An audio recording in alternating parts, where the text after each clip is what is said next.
será reprimido con una pena privativa señalada en el artículo anterior el auditor interno o externo, que a sabiendas de la existencia de distorsiones o tergiversaciones significativas en la información contable financiera de la persona jurídica, no las revele en su informe o dictamen. Es recontra claro la norma. Sí, pero la sanción penal es pequeña, está bien, pero lo que se sanciona es moralmente la falta de confianza en esa sociedad auditora. Así sea recontra prestigio internacional, demuestra que sus auditores, por más títulos o maestrías que tengan, son personas que en realidad hacen mal su trabajo. Es un tema que, por ejemplo, aunado al tema político que tenemos actual, no puede quedar en el aire en ese caso. Sin embargo, también el Código Penal nos habla también de los actos empresariales, entre ellos la venta ilegal, miren. Venta ilegal de mercaderías. Nos dice, el que pone en venta o negocia bienes muebles, mercaderías de la empresa, de cualquier manera, bienes recibidos para distribución gratuita. Yo te di bienes para su distribución gratuita en el caso de donaciones, por ejemplo, como consecuencia de una calamidad como la que hemos sufrido el año pasado. Yo te di bienes para que lo distribuyas gratuitamente y tú lo estás vendiendo. Será reprimido con una pena privativa de libertad no menor de 2 años ni mayor de 6. La pena será no menor de 3 ni mayor de 6 años e inhabilitación cuando el agente transporta o comercializa sin autorización bienes fuera del territorio en el que goza beneficios provenientes de su tratamiento tributario especial. Si el delito se comete en época de conmoción o calamidad, miren lo del año pasado, o es realizada por un funcionario o servidor público, como un alcalde, la pena será no menor de 3 ni mayor de 8 años. Como ocurrió, recuerdan ustedes, en el año 2007, en el terremoto que hubo, sobre todo en el sur del país, por no decir exactamente dónde, que un alcalde las donaciones se las llevó a su casa. No, lo que pasa es que en la municipalidad se le iban a robar, por eso lo metí a mi casa y a mi frigider para que no se malogren. Pero después yo me iba a encargar de distribuirlas. Señor, pero la mercadería llevó y hace una semana a su casa. ¿Por qué no la distribuye? Esperó una semana que estén en su casa. No, es que no he tenido tiempo, he tenido que hacer muchas labores sociales. O sea, no tiene lógica eso. Entonces, ese escenario te dice, cuidado con el nivel de inventarios. Obviamente la sanción obviamente puede ser ante un funcionario público como es un alcalde en ese caso. O podría ser eventualmente alguien que custodia bienes también, cuando sea en distribución gratuita. Pero miren, clásicamente lo único que se enfoca en la mayoría de casos cuando se debaten esos temas es la defraudación tributaria. ¿Por qué? Porque la defraudación tributaria, miren cuál es su contexto.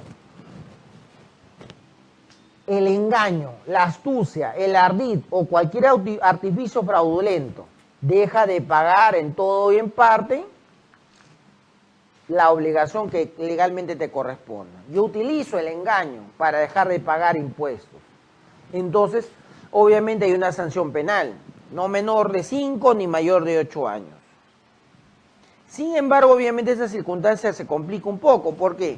Porque hay modalidades, una de las cuales, ¿cuál es? Ocultar total o parcialmente bienes, ingresos, rentas, o consignar pasivos total o parcialmente falsos. Por eso que la empresa, yo no creo que tenga que preocuparse mucho del reparo tributario si sabe que su pasivo es falso o irreal. Porque eventualmente por el importe, SUNAT podría poner al señor, está metiendo un gasto. ¿El gasto cómo se configura? 63 o 65 a la 46. Acá está el pasivo falso.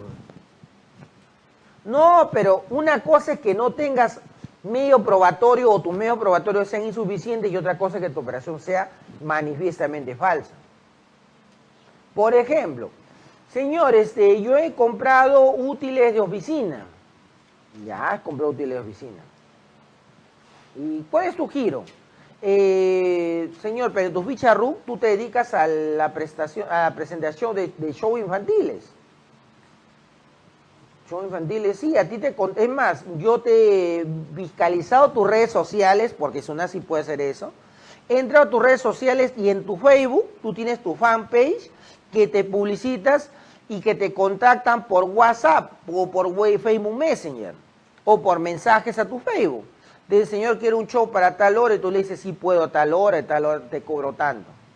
Deposítame esa cuenta o si no el mismo día que voy antes de actuar me pagas en efectivo. Ese es tu giro. Yo te he chuponeado, es más, yo también te contraté un servicio y yo tengo el pago que te he hecho y te he grabado. O sea, eso sí puede ser SUNAT, por ejemplo. En ese escenario, entonces, ¿qué te diría? ¿Para qué has comprado los útiles de oficina? Si no tiene nada que ver con tu giro. Tú has comprado tremendos, lo que es paquetes de hojas BON de 80 gramos, esos paquetes de 500 hojas. Has comprado hojas de color, has comprado limpiatipos, has comprado papel, esos papel Canson, arcoíris. Es más, esos son útiles escolares. Tú las has comprado y las has metido como gasto de tu empresa y has utilizado el crédito fiscal. O sea, son créditos y pasivos recontra falsos. Sí, no tienen nada que ver con tu giro, por lo tanto, eso podría configurar esa conducta, ¿no? Porque es manifiestamente contrario con tu giro de empresa. ¿Qué hace el contribuyente? No pasa nada, hay que ser vivos, dicen. Pero lamentablemente la ley penal tributaria, por lo menos como les comenté, en Lima es más fuerte. En Cusco, como les comenté, que fue un caso que a mí me comentaron en diciembre del año pasado, como en algunos casos estas personas por lo menos le habían pasado piola, o que por lo menos paguen algo de su deuda. Y no lo han pero si fuera Lima, en los casos de Lima, inclusive en Tacna también me contaron, ahí son más fieros. Ahí la idea que tiene SUNAT y el Ministerio Público, métela a la cárcel, es su problema el señor. Salvo que regularice, pero tiene que parar hasta el último cobre. Por eso adviertan a los empresarios si es que de repente están en esas circunstancias. Es más, no entregar al acreedor tributario el monto de las retenciones o percepciones de tributos que se hubieran efectuado dentro del plazo para hacerlo y se fijen las leyes o reglamentos pertinentes. Yo retuve IGB, soy agente de retención del IGB o agente de percepción, y ya sería escandaloso. Configura también una modalidad en ese caso de defraudación tributaria. Te han designado para que cumplas esa misión, tienes que hacerla. Es más, esto puede significar una situación agravada. Te dice, la defraudación tributaria será reprimida con pena privativa de libertad, no menor de 8 ni mayor de 12 años, cuando, por ejemplo, se simule o se provoque estado de insolvencia patrimonial o se imposibilite en el cobro de tributos, por ejemplo. Es más, miren, clásicamente también te indican, será reprimido con pena privativa de libertad aquel que a sabiendas, o sea, hay una conciencia de voluntad, tú sabes que estás proporcionando información falsa con ocasión de la inscripción o modificación de datos en el RUC. En otras palabras, tú te inscribes ante el RUC, cuando vas a SUNAT tú llegas, haces tu cola y te dan tu ticket. ¿Qué trámite viene a hacer? Voy a modificar mi ficha RUC. Señora, hay trámites que lo puedes hacer por internet, lo puedes hacer inclusive por internet algunos datos. O inclusive puedes decirle, no, quiero hacer mi cola, ¿por qué? Porque quiero hacer unas modificaciones o pedir autorización de comprobante de pago que realmente no te corresponde. Modificación de datos en el RUC y obtener autorización de impresión de comprobante de pago, guía, remisión, nota de crédito, nota de débito. Este tema, ¿saben lo que ha llevado? A una situación que yo les pude comentar en alguna oportunidad desde Lima y en otras partes del país, a algunos amigos de SUNAT, por ejemplo. Les digo, mira, tú te das cuenta de un detalle, les digo, hay algunas empresas que, por ejemplo, además no son empresas, hay anuncios en la calle, en los postes, cerca de colegios o de institutos superiores o inclusive universidades, que te dicen, se necesitan jóvenes y damas, o señoritas o jóvenes entusiastas, con deseo de superación, no mayor de 21 años, de 18 a 20 años te piden. Ahora, puede ser menor de edad, inclusive 16, 17 o 18. antes de 18 años, pero siempre y cuando estés emancipado por tus padres. Es decir, que ante el fuero civil, ellos ya te declararon como capaz absoluto. Perfecto. Ahora, ¿por qué le dicen 18 a 20 años sobre todo? Por lo siguiente, o le dicen a veces 17 a punto de cumplir 18 años, ya, pero tramita tu DNI lo más antes posible. Porque ellos quieren el DNI para que ir a SUNAT y sacar el RUC. Ojo que con esto no les estoy enseñando a evadir impuestos, por sacar, pero sí tengo la obligación académica de contarles. Como les digo, eso yo le he podido comentar a SUNAT y le he dicho, señores, dense cuenta que esta es la circunstancia real que está ocurriendo en la práctica a nivel nacional. ¿Qué ocurre? Jóvenes, señoritas se entusiasman, los llaman y le dicen, tienes que venir interno y no te olvides tu DNI. O en traje, entonces los llaman y le hacen una charla de superación. Llegan, los inscriben, les dicen tienes que llegar a tal hora, la puntualidad. Además, si no llegas ahora, te llaman la atención como si fueran tu profesor de la universidad o del instituto. Entonces que le empiezan a hablar de la responsabilidad y después llega una persona, un caballero o una dama con un don de palabra recontra, que Alan García queda como un chancay a su lado. Te vende y te dice que tú eres el futuro del Perú. Te dice que de ahora en adelante tú vas a cambiar el destino de tu familia, te dice. Que tú puedes. Sí se puede. Párense todos, chicos. Sí se puede. No la escucho. Sí se puede. Se para a tu lado. Piensa, respira. Sí se puede. Sí se puede. Alguien hace una broma. Sí, exacto, dice. Entonces los jóvenes se ríen, bacán. Se hacen bromas y después dicen, ¿tus padres cuánto trabajan? Trabajan de 9 de la mañana, pero para salir y tomar el metropolitano tienes que salir a las 7 de la mañana de tu casa. Levantarse a las 6 o a las 7, preparar el pan o qué sé yo, agenciarse para estar... En la práctica trabaja desde las 7 de la mañana o de las 6, incluyendo el transporte. Trabaja sus 8 horas o más y después regresa a su casa de nuevo con su metropolitano o con el tren o con el micro, como sea, pero llega a tu casa 8 de la noche, 9 de la noche. Trabajas todo el día. Tú no vas a hacer eso, te dicen. Tú vas a ser un empresario, te dicen. ¿Quieres trabajar y ganar mucho dinero? Sí, porque el jovencito de 18 o 20 años quiere plata para ir a bailar con el enamoradito o la enamoradita o para gastar en celulares u otras cosas. ¿Qué tienes que hacer? Saca tu DNI y le vas a tener que entregar a una persona que trabaja ahí. Ellos le sacan copia a tu DNI y le dicen, firma esos formularios de SUNAT. Porque para sacar el RUC ante SUNAT no es obligatorio que vaya el mismo persona titular del DNI. Puede ir un tercero con una carta poder. Es más, la carta poder puede ser simple, creo, o igual tiene que ser legalizada. Bueno, legalizan la carta. Solamente es una legalización ¿para qué? Para dar autorización de que tramite el RUC en mi nombre. El trámite es gratuito ante SUNAT. Van y tramitan el RUC y tramitan la autorización de comprobante de pago. ¿Cuál es el domicilio fiscal? Como son negocios de capacitación o adiestración o de colocación de productos, como le dicen ellos, en todo el Perú ponen un domicilio fiscal que es una casa alquilada que sí exista para que SUNAT venga y llegue a la verificación domiciliaria. Porque ante las fichas RUC de SUNAT vas a salir como activo y hallado nada más. No ha habido en ese caso. Entonces, pendiente de verificación. Una vez que SUNAT verifica el domicilio que sí existe, levanta la condición y listo. Ahora te dice vas a ser empresario. Entonces te dicen, ¿tú qué tienes que hacer? Venir a trabajar acá a las 9 de la mañana y te vas a la 1 de la tarde.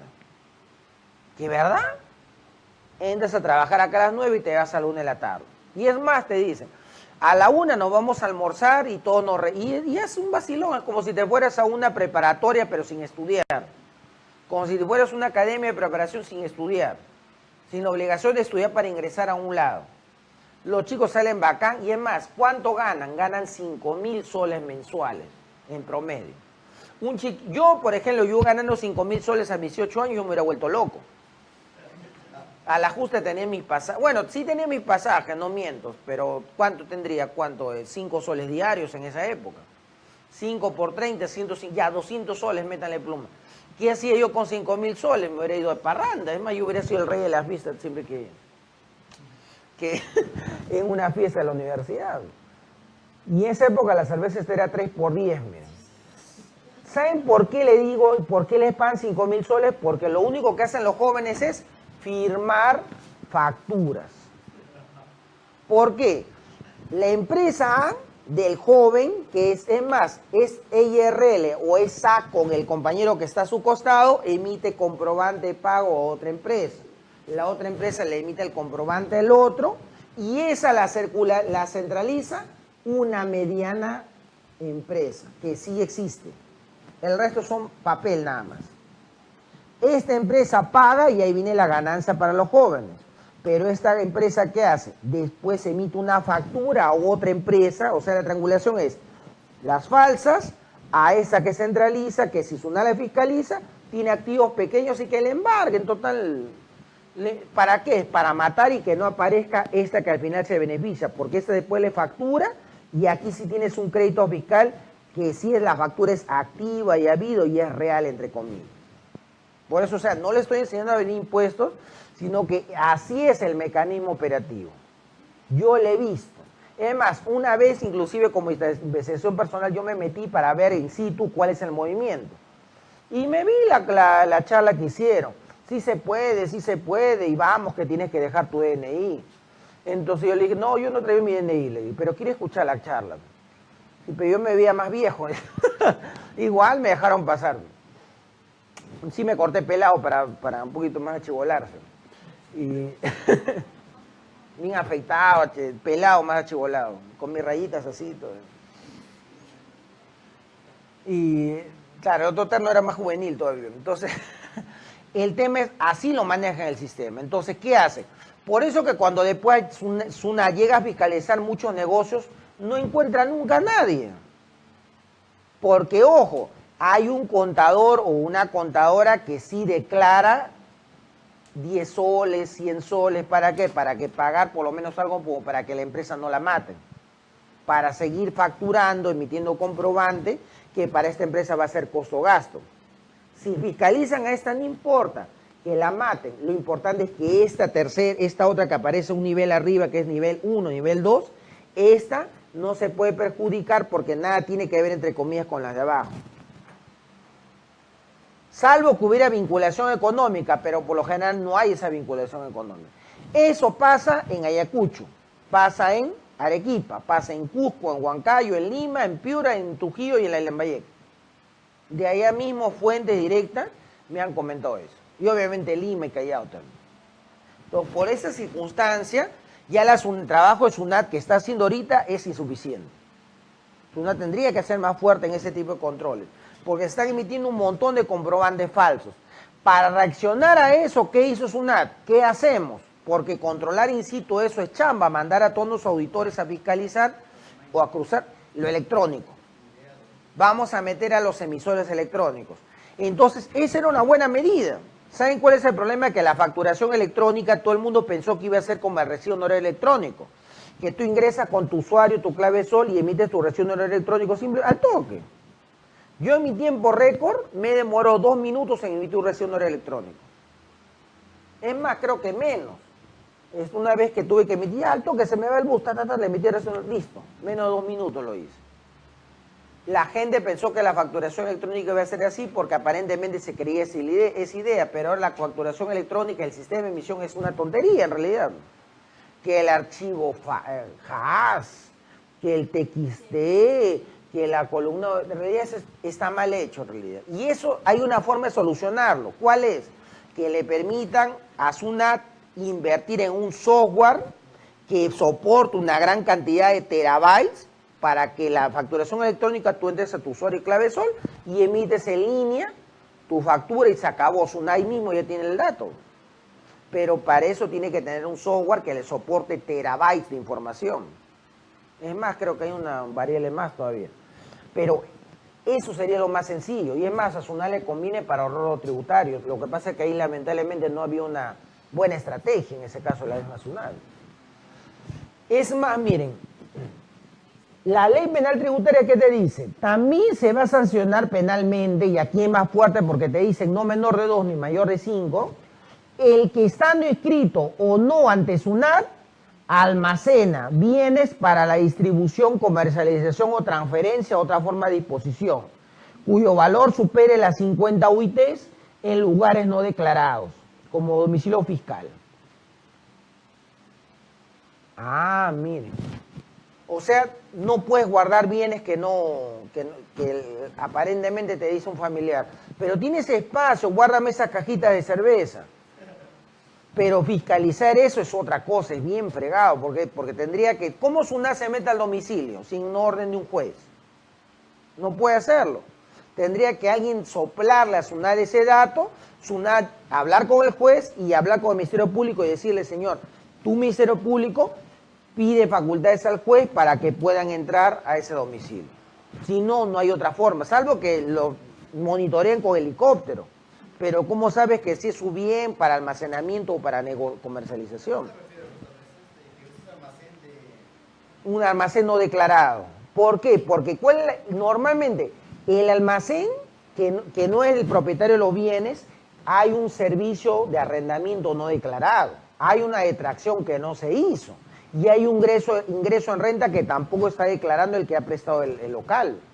Por lo general, un tío o alguien que tiene un negocio, que me dice, guárdamelo sobrino y te doy 200 soles.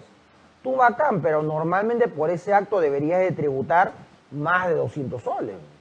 Y deberías llevar contabilidad y PDTs.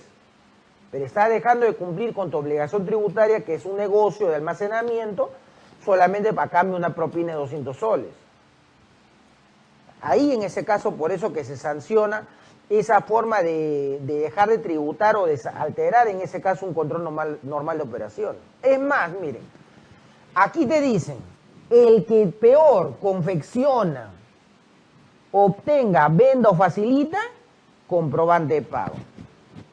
Hay varios, esto se encuentra bastante en internet. En internet, por ejemplo, yo recuerdo que antes, al inicio de Perú Contable se inició como un foro en internet de consultas. Ya después, cuando nació el Facebook, ya empezaron a salir como 500 grupos de Facebook. Pero en esa época yo recuerdo que en Perú Contable siempre aparecía una persona, con nombres cambiados, claro está, que decía, ¿cuánto me cobran por venderme facturas falsas? O si no ofrecían, pago el 5% o cobre el 5%. Entonces la gente decía, sí, que es una evasión tributaria, es un delito que no se puede hacer. Pero después, con la masificación del Facebook, esto fue peor, porque inclusive empezaron a salir grupos Facebook con fanpage que ofrecían eso. No pagues mucho impuesto, no seas tonto, te decían. Yo te puedo bajarlo y las facturas están como activo a vida. ¿Por qué? Porque las facturas activo y a vidas eran de esos jovencitos de 18 a 20 años que precisamente le habían emitido. Y eran los responsables directos. Ahora, ¿por qué piden de 18 a 20 años? ¿Saben por qué? Porque penalmente, si bien tú eres responsable penalmente a partir de los 18 años, hasta los 21 años cumplidos tienes responsabilidad penal relativa. En otras palabras, te pueden sancionar penalmente, pero hasta la mitad del máximo de la pena. Si te corresponde 6 años o peor, 8 años es cárcel, más de 4 años es cárcel efectiva. 8 años, máximo sería 4, y con 4 no hay cárcel. O si te ponen 6 años, como tienes menos de 21 años, máximo por responsabilidad penal relativa a menos de 21 años, solamente te sanciono con 3 años. 3 años no hay cárcel, solamente firmar un cuaderno mensual. Por eso lo hacen. ¿Para qué? Para que el jovencito no vaya a la cárcel, solamente firme, en el peor de los casos, firme su cuaderno, pero como ya la joven o el joven ya sale, ya está en la mafia, ya entonces, sí, yo también voy a ayudarte, entonces el círculo crece. Ya lo malean o la malean, como se dice. Te vuelves achorada, te dicen. Y está metida en la vaina, como te dicen. Entonces, eso obviamente, y obviamente al que se quiere salir del grupo, bueno, no ha sido a la cárcel, entonces ya ellos, mira hermano, yo no he sido a la cárcel, más hasta te ponen tu abogado todavía o abogada. Y obviamente, pero te dicen, no me delates. Pues ya viene la amenaza. O sea, todo es un círculo vicioso. Ese círculo vicioso, por ejemplo, se podría romper si, por ejemplo, hubiera otro tipo de estrategia. Pero la confección de comprobante de pagos te dicen, no menor de 5, ni mayor de 8. Ya, pues, 20 años, 4 años máximo, no hay cárcel efectiva. Y otra circunstancia que también se genera y que ya es agravado, esto ya el tema ya es más agravado, que te dice no menor de 8 ni mayor de 12, que si habría cárcel así tengas menos de 21 años, así sea menor de 21 años, aquí se cárcel. Si en las conductas tipificadas ocurre esto, que hay la utilización de uno o más personas naturales o jurídicas para ocultar la identidad del verdadero deudor tributario. Los jovencitos son varios, son cerca de 20, chicas y chicos. Hay una organización, pero obviamente le dicen, ¿quieres dejar de cobrar tus 5.000 soles mensuales? El jovencito o la jovencita de 18, 20 años con 5.000 soles y que llega a su casa con el celular último modelo. Su papá le dice, uy papá, tú estás quedadazo, los tiempos ya han cambiado, yo veo mi empresa por internet, dando likes. Y el papá dice, ay, eres mi impulso, hijo, eres mi orgullo, te dicen, hijita, te dicen. Es más, me voy a sacar la primera cuota de mi carro, te dicen. Uy, yo trabajo 20 años y no tengo ni a la justa todo mi micro. Y mi hijita que tiene 18 años o 19 ya tiene carro.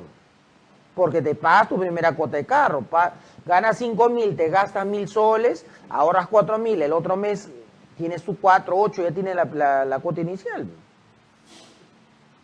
Y te lo pagas en parte, te lo pagas tranquilo, entre comillas, pero estás en ese círculo, lamentablemente. Ese círculo vicioso hace que tú no delates a la organización delictiva. Cosa que lamentablemente penalmente no había una buena estrategia con eso. Ahora, si el monto del tributo o tributo dejado de pagar, obviamente son considerables, más de 100 UITs en un periodo de 12 meses. O cuando la gente forma parte de una organización delictiva, y por eso que buscan en ese caso, que entre ellos gente de confianza, entre comillas, para que no se delaten. Ojo que miren, entonces, en el caso ya de las situaciones tributarias, ocurre lo siguiente, miren. El Estado enfrenta, por ejemplo, una casación ya de la Corte Suprema de Justicia de la República. Miren. La Corte Suprema de Justicia de la República, por ejemplo, analizó un caso penal tributario procedencia Arequipa, en este expediente 113-2013-Arequipa, en el cual utilizó por primera vez en materia penal tributaria la doctrina Rig versus Palmer. ¿En qué consiste la doctrina Rig versus Palmer? La Corte Suprema la interioriza y la aplica en la legislación peruana. Es más, miren, esta sentencia del 19 de febrero de 2015 asumen que es doctrina jurisprudencial, tanto para SUNAT como para el Tribunal Fiscal. Eso lo podemos encontrar en internet también. ¿Qué ocurre? En realidad, ¿qué cosa es la doctrina Rig versus Palmer? El caso. En Estados Unidos ustedes saben que la justicia es más jurisprudencial, más casuística. Fue el caso del nieto que mató a su abuelo. ¿Por qué? Lo que pasa es que en Estados Unidos, como ocurrió también en países de Latinoamérica, existía el machismo. O sea, existía el machismo y el mayorazgo. El abuelo era un gringo, esos gringos vaqueros con sus botas, su chalequito y su sombrero, sus bigotes, y dijo, mi hijo varón va a tener mi herencia, fundos agrícolas, cabezas de ganado, montón de plata tenía el viejo, y nunca tuvo un hijo varón, solamente tuvo hijas. ¿Qué ocurrió? Una de sus hijas, que ni siquiera fue la mayor, tuvo un nieto varón. Y entonces el abuelo, mi nieto, él se va a llevar toda mi herencia. Y le dejó a su nieto, con testamento y todo, el 97% de la herencia. Y el resto que se lo distribuyan entre todas sus hijas. Machismo. ¿Qué pasa? Cambiaron los tiempos y el señor se dio cuenta, ¿qué habrá pasado? De repente el nieto habrá sido ingrato, o las hijas realmente habrán velado por el bienestar de su papá. Y entonces el señor hizo un consejo de familia y le dijo, he decidido cambiar mi testamento y hacer que la herencia que ha aumentado se distribuya entre partes iguales entre todas mis hijas. Y a su nieto le iba a tocar, obviamente, un pedacito del porcentaje dividido que le correspondía a la mamá. Ya no le iba a tocar 97%, sino le tocaría 3.2, por ejemplo. Es bastante la diferencia. ¿Qué hizo el nieto? Antes que el abuelo cambie el testamento, lo mató.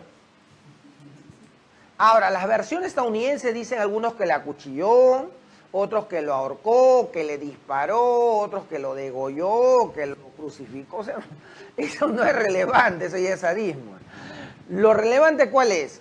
Es que las hermanas, obviamente el chico lo detuvieron y él, con el 2x1, con la convención sincera, ¿qué dijo? Mira, confieso mi delito, entonces ya no me ponen la pena máxima, le iban a poner 6 años. Con el 2x1 salía en 3 años y medio.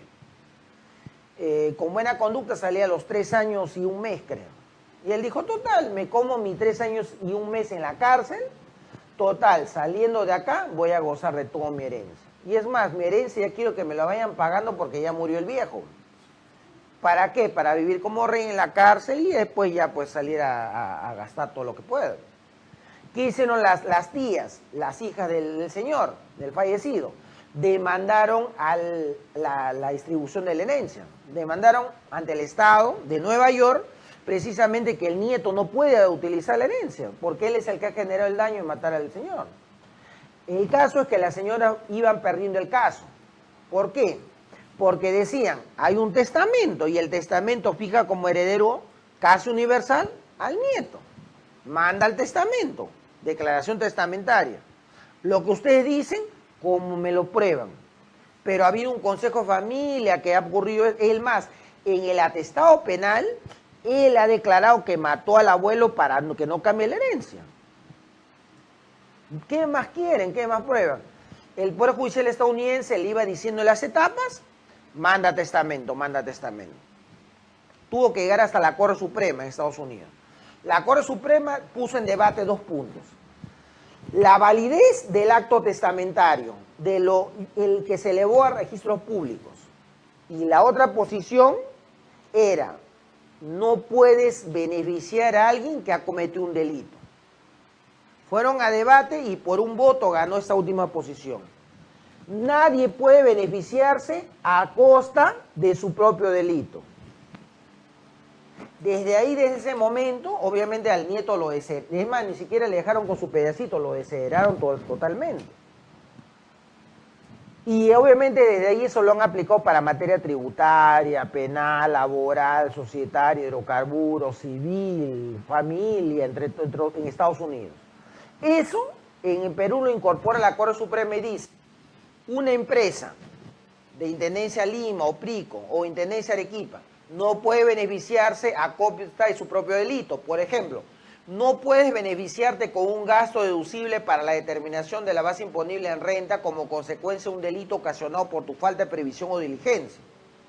Y la ley, dentro de un sistema constitucional de derecho, no puede ser utilizada para que un acto que la contraviene se cubra con un manto de legalidad a través de una decisión judicial. En otras palabras, bajo un aparente cumplimiento de una norma legal, no puedes beneficiarte cuando en realidad estás generando un daño, por ejemplo. Y ese caso, por ejemplo, fue un tema vinculado a contrabando en Arequipa. ¿Qué ocurre en esas circunstancias? La persona iba a obtener la devolución de un bien en materia de contrabando por aplicación de una norma especial, lo que le dijo Sunade, señor juez. El señor ha cometido contrabando. ¿Cómo le vas a ordenar que le devuelvan el bien en materia de contrabando si el señor ha confesado que es contrabando? Pero lo que dijeron en las primeras instancias, lamentablemente salió una ley especial del Congreso de la República que dice que obviamente los bienes incautados, en la medida que se haya regularizado, identificado la condición del titular, se devuelven independientemente del pago de las deudas tributarias. Entonces el señor que dijo, ya, yo pago mi deuda y devuélveme el bien. No le podemos devolver el bien, le dijo Sunade. Se fueron a la Corte Suprema y la Corte Suprema dijo, si bien hay una norma legal que ordena la devolución, esta devolución se genera en un delito tributario. Por lo tanto, no puede devolverse el bien y ordenamos que no le devuelvan nada. Y es más, como doctrina en materia penal tributaria, fijo como doctrina para el Tribunal Fiscal y la SUNAT que analicen eso. Eso ha tenido como consecuencia que en el debate de los gastos deducibles para efecto de renta también se aplique de una forma indirecta. O sea, la Corte Suprema sabe este contenido en materia tributaria. Y es más, el Tribunal Fiscal también lo sabe. Un caso cuidadoso, por ejemplo, que sí es penal puro, penal tributario puro, es el caso del ex presidente de la Cámara Peruana de la Construcción y vicepresidente de la Cámara de Comercio de Lima, fue el caso del señor Leilo Valareso, que hasta ahorita está fugado, miren. A PPK todavía de repente se lo meten a la cárcel mañana o el lunes, pero Leilo Valareso ni siquiera está en la cárcel, miren. ¿Qué pasó? Él firmó declaraciones juradas que acreditaron su participación en un delito de fraudación tributaria. ¿Qué pasó con el señor Leilo Valareso? Él, aparte de ser presidente de la Cámara Peruana de Construcción y vicepresidente de la Cámara de Comercio de Lima, ¿qué dijo? Yo tengo mi empresa y mi empresa tuvo facturas y en las facturas él las firmó en ese caso.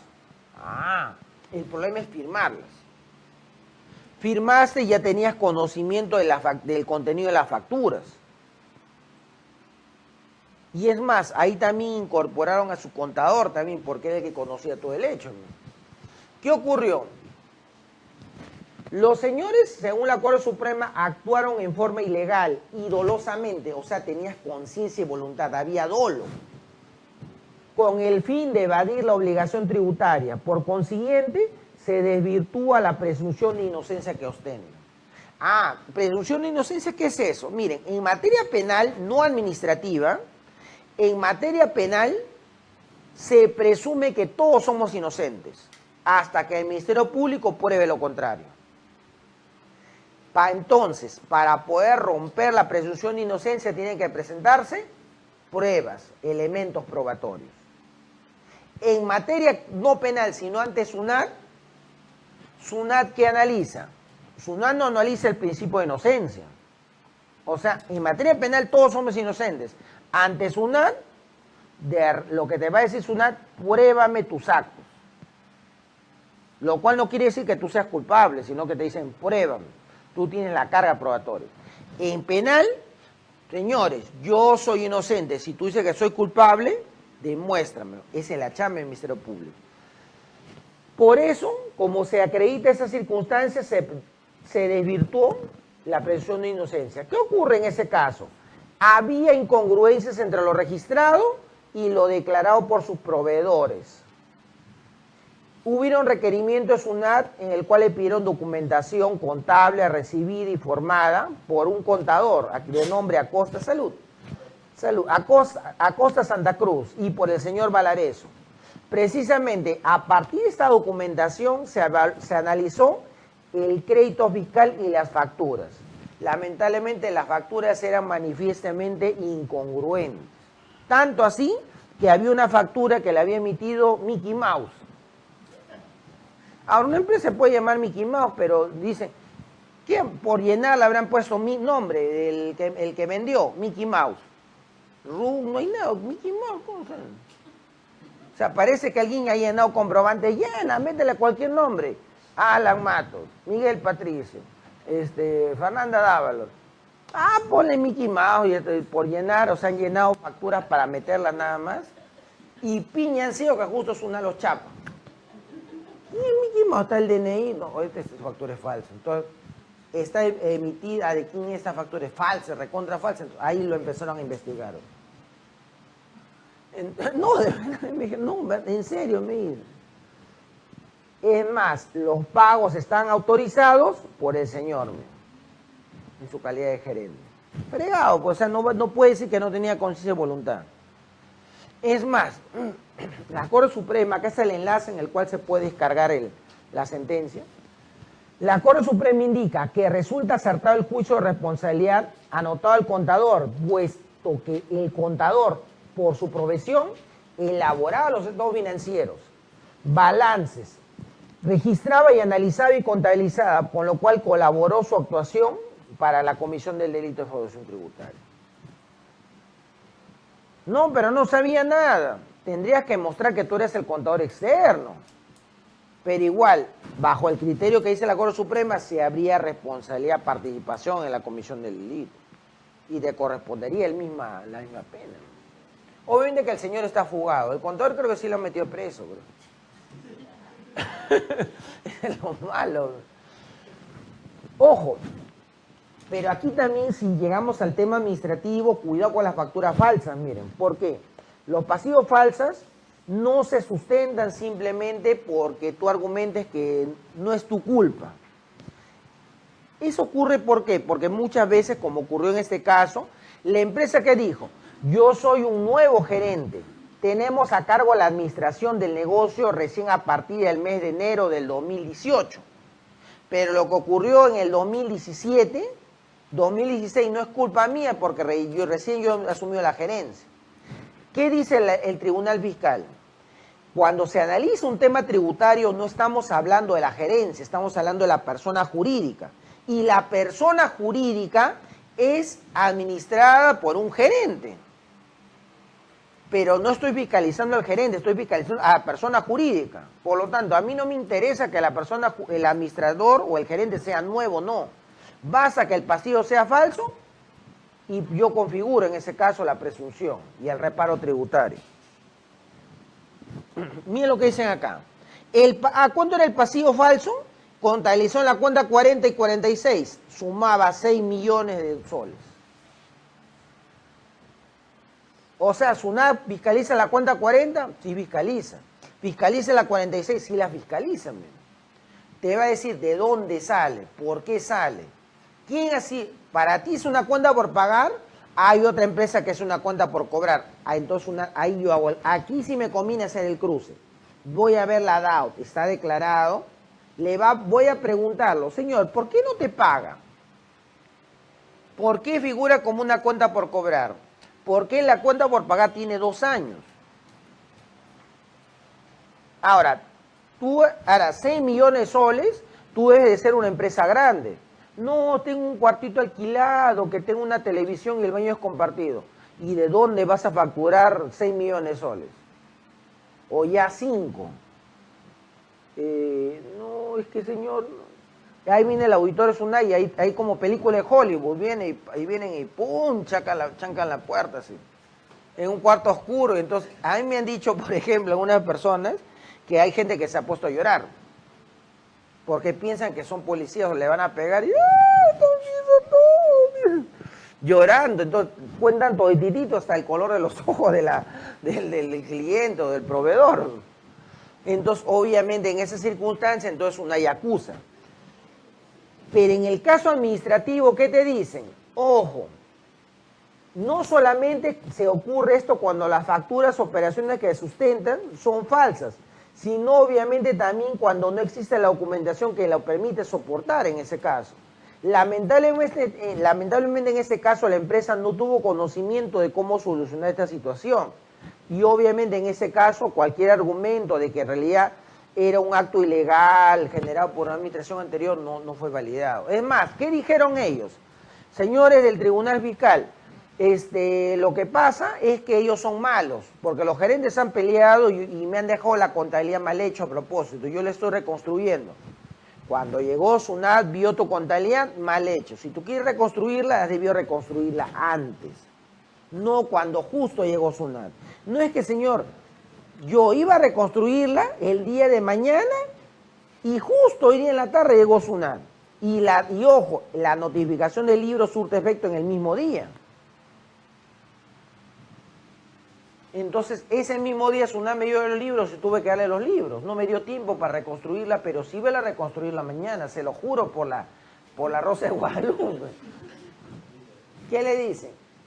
Tú has debido reconstruir, si tú querías reconstruir tu contabilidad, porque puede ser cierto que tu contabilidad, a propósito, la anterior gerencia, la haya alterado a propósito para perjudicarte. Porque siempre hay pelea entre hermanos, o de repente tú estabas enamorado de la hija de tu socio y terminaron porque le sacaste la vuelta con otra persona. Entonces, lo voy a perjudicar. Puede ser cierto, pero esa situación no quita que el pasivo sea falso. Entonces, al margen de lo que ocurrió en la empresa, el tribunal dice, para mí es pasivo falso, y se configura el reparo de 6 millones de soles. Mira. Que es fuerte, mira. A la persona que hizo mal el tema de la contabilidad, ¿no es ya él también la pena de cárcel? Es que lo que pasa que ahí en el caso ahí administrativo, en ese caso, solamente configuran el reparo tributario para la persona jurídica. Y en el tema penal, lo que tiene que hacer el Ministerio Público es identificar quién es el que realizó el acto doloso, el que confeccionó, el que ocultó los bienes, el que generó la contabilidad mal hecha. Entonces, obviamente, si tú eres el gerente que asumiste la contabilidad, tú tienes que decirte, yo recién la he asumido a partir de hoy. Pero el que generó el acto fue el anterior gerente, entonces el que tiene que ir a la cárcel es él.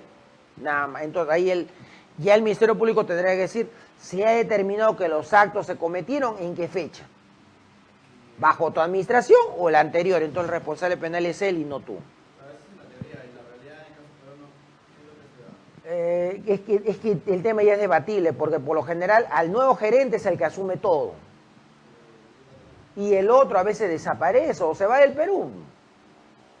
Porque dice, me voy del Perú con 1 millón de soles y que me extraditen, dicen. Me voy a Suiza a ver que me extraditen de Suiza.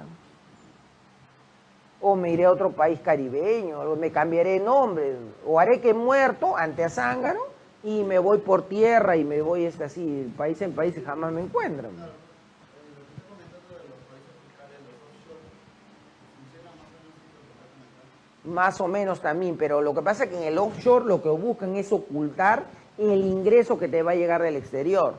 O por ejemplo, miren, yo hago una empresa para obtener un contrato con el Estado. Para obtener ese contrato con el Estado, entonces tengo que pagar una tremenda coima de repente. Esa coima no quiero que me lo deposites en el Perú, deposítamelo en un paraíso fiscal, en Islas Vírgenes o en Panamá. Entonces, deposítamelo allá y yo voy allá y entonces le digo, señor, soy el señor tal y me han dicho que tengo una cuenta codificada y cifrada. Sí, señor, su DNI, perfecto. ¿Qué quiere que hagamos con este dinero? Mándamelo una cuenta por ejemplo, en Gibraltar, por ejemplo. Cuando me voy a Europa, de ahí traigo el dinero. O se lo paso a la cuenta de un primo y que el primo me venga acá y me va devolviendo por puchos. Algo así. O si no, de ahí me voy a vivir al extranjero. Pero la plata es por un acto que es hecho acá. Y que obviamente la plata no ha salido de una cuenta del sistema penitenciario peruano, sino del extranjero. Y el tema de la empresa que ya se la paga la política, cuando tú contratas con el Estado, si ya está cantado que sí es por Sí. Ahora, tú tienes que pagar. ¿Y tú cómo lo figuras en tus gastos? Pues pago más solo. Es que el tema es eso en ese caso. ¿Por qué? Porque si tú la empresa, entonces, el control de las operaciones, tú tienes que ver, justificar de dónde sale el pasivo. Porque para ti es un gasto, una salida de dinero. Es que lo que pasa es que ahí no hay causalidad porque no está relacionado con tus operaciones, sino deriva de la generación de un acto doloso que perjudique en ese caso a la situación. Es más, el fundamento es porque no cumple la normalidad. ¿Por qué? Porque si bien te permitió obtener un beneficio, no es normal como una actividad económica de mantenimiento de la renta. Entonces, por ese lado, pero tendría que llegar a ese nivel de análisis para determinarlo. Ahora, ¿qué haces un acto? Como yo no sé eso, susténtame la causalidad. Si tu explicación no me es suficiente, te la reparo y tú haces el esfuerzo para sustentar la causalidad. Dime por qué se hizo, qué gastaste ese dinero, por qué incurriste eso. Si no me pruebas la causalidad, no te lo paso. Y la realidad de las empresas peruanas, ¿cómo lo sustentan? Es que ese es el tema, porque antiguamente las constructoras lo metían como parte del costo. Pero ahora como el costo se sustenta con comprobante pago y ahora SUNAT sí te fiscaliza el costo, la mayoría ¿qué hace? Tiene una cuenta del extranjero que lo ha tenido guardada para pagar esos importes y que no ingresa dentro de la contabilidad del Perú. Es decir, miren, hay un inversionista que antes de empezar la empresa tiene sus recursos y aparte tiene un saldo en otra cuenta del exterior que sabes que es un ahorro tuyo que lo vas a tener que distribuir pagando esas coimas. ¿Para qué? Para que digas es un acto patrimonial que del extranjero sale para tu libre albedrío y que aparentemente no está relacionado con el negocio. Entonces, ¿qué es lo que...? Y ahí viene la complejidad del caso. ¿Por qué? Porque ahí el Estado tendría que buscar la relación de ese dinero que solamente lo conoces tú y por eso lo hacen en paraísos fiscales sobre el cual SUNAT no puede acceder a esa información, con la operación que se ha dado en el territorio peruano. Y establecer eso requiere mecanismos de intercambio de información que a veces no son suficientes. Y ahí se da el problema en ese caso. Por eso a veces SUNAT se queda atado de manos y dicen, pero no puedo acceder a esa información. Le ha pagado no con una cuenta de la corriente del Perú, sino con una cuenta que él ya previno en el exterior y que lo tenía como un guardado. Es un ahorro que lo ha tenido, o en otras palabras, en lugar de invertir 10 millones en el Perú, invierto 8 y me guardo 2 millones para pagar esas coimas. El tema ¿cuál es? Que si eso pasa por el sistema financiero estadounidense, Estados Unidos sí te chapa ese costo. Es el tema. Ahora, en este caso, el SENAI puede meter de preso porque entonces contrata lo que quieres. Tú puedes darle a quien quieres. Claro, es la libre disposición, porque no está limitado en ningún lado. Se puede limitar esa parte. Claro, pero obviamente hacer eso, eso ya te incurre en mayores costos administrativos, que uno lo asume porque tú sabes que es un costo que te tiene que generar. Y obviamente para que puedas acceder a ese tipo de jurisdicciones también ellos saben que te tienen que cobrar una especie de interés por el favor. Ahí ganan ellos sobre todo. Entonces, salvo en el tema penal que ocurriría como casos similares con Odebrecht, que la misma empresa que te ha hecho la gestión te delate. Entonces ya viene lo de la agenda de Nadine. Pues sí, pero en la agenda de Nadine cuadra con este dinero, con la declaración del testigo preferente que es Jorge Barata, cuadra, por ejemplo. O sea, algo así más o menos se figura esta circunstancia. Pero siempre, obviamente, en el caso de una empresa de tercera categoría, manda la contabilidad. Porque miren, este caso es un caso que lo resolvió el Consejo de Estado colombiano. El Consejo de Estado colombiano viene a ser la máxima instancia en materia administrativa tributaria, contencioso administrativo. ¿Y qué dijeron? La contabilidad prevalece sobre la declaración de renta cuando la declaración difiere de los cientos contables. Cuando analizan el tema de la fiscalización tributaria,